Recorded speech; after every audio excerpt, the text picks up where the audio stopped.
Assalamu alaikum. I am Professor Dr. Zafar Mahmood. I am ENT and head and neck surgeon. I have done MBBS, DLO, MCPS, FCPS and Fellow of Royal College of Surgeons UK and Fellow of American College of Surgeons USA. Currently, I am Professor and Head of ENT Department, Unit C, Liagat College of Medicine and Dentistry. And my clinic is at Gulshan Iqbal Block 3, KJ Market. I also doing OPD at South City Hospital.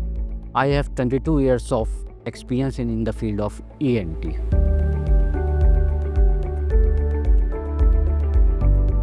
Basically, human, man और child is nasal breather.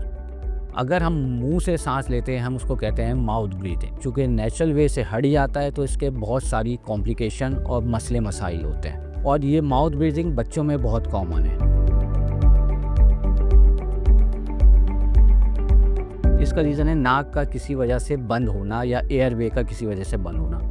अब mostly नाक जो बंद होती है बच्चे की या तो नज़ले ज़ुकाम लाइक साइनोसाइटिस की वजह से बंद होती है या नाक की हड्डी टेढ़ी हो, या बच्चों में जो मोस्ट कॉमन वजह होती है कि उसके एडिनॉइड टिश्यू जो नाक और गला का संगम होता है वहाँ पे एक टिश्यू होते हैं एडिनॉइड इसको कहते हैं हम, वो बड़े हो जाएं तो जिसकी वजह से बच्चे की नाक बंद हो जाती है और मुँह से सांस लेने लगता है।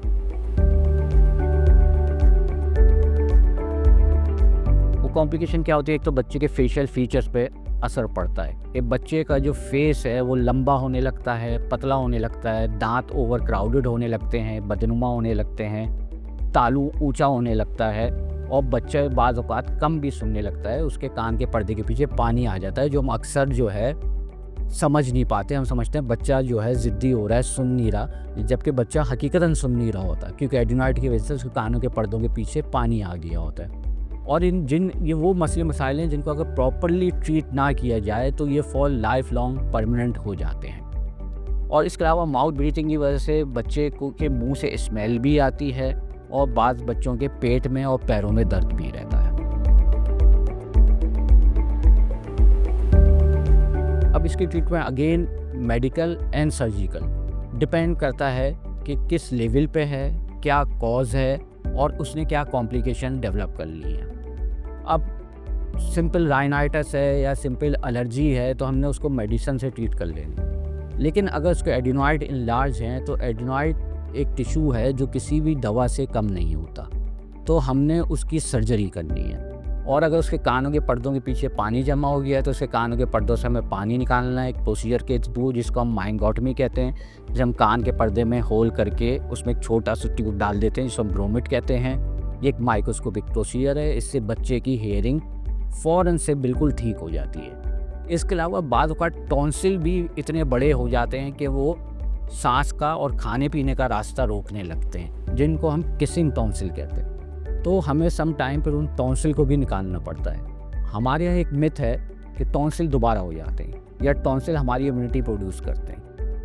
ये टॉन्सिल दोबारा कभी नहीं होते हैं, ना नाक की हड्डी दोबारा कभी पैदा होती है ना टॉन्सिल दोबारा पैदा होते हैं, ये सिर्फ मिथ्स हैं। सारा मसला ये होता है कि इस सर्जरी की ज़रूरत नहीं थी, कर दी तो मसला तो वहीं का वहीं मौजूद रहेगा, तो ये फिर मिथ बन जाती है उसकी वजह से। और दूसरा ये इम्यूनिटी प्रोड्यूस करते हैं, तो टॉन्सिल से 0.02% इम्यूनिटी प्रोड्यूस करते हैं हमारी टोटल बॉडी की, और वो भी तब तक प्रोड्यूस करते हैं जब तक ये खुद हेल्दी हैं।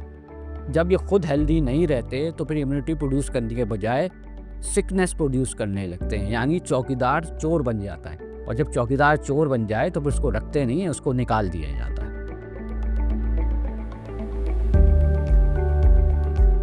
आम आवाम के लिए कि आपका बच्चा अगर माउथ ब्रीथिंग कर रहा है ना, मुंह से सांस ले रहा है, तो कभी भी इसको निगलेक्ट नहीं करें, इग्नोर नहीं करें, क्योंकि ये सीरियस कॉम्प्लिकेशन डेवलप कर सकता है। और ख़ास तौर पर अगर आपका बच्चा माउथ ब्रीथिंग के साथ साथ आपको सुनता नहीं है, यानी आपको लगता है बच्चा खेल में मगन है लेकिन दर हकीकत सुन नहीं रहा होता, तो अगर आप इसको निगलेक्ट करेंगे तो बच्चा परमानेंट डेफ या डिक्रीज हियरिंग का शिकार हो सकता है। और याद रखें, नाक कान हलक की बीमारी चाहे 1 दिन का बच्चा हो चाहे 100 साल का बूढ़ा हो, हमेशा नाक कान हलक के स्पेशलिस्ट को दिखाना चाहिए। और मेरी अपॉइंटमेंट के लिए आप या तो मेरी सेहत से रब्ता कर सकते हैं या मेरे क्लिनिक आके मेरे पीए से कॉन्टैक्ट कर सकते हैं।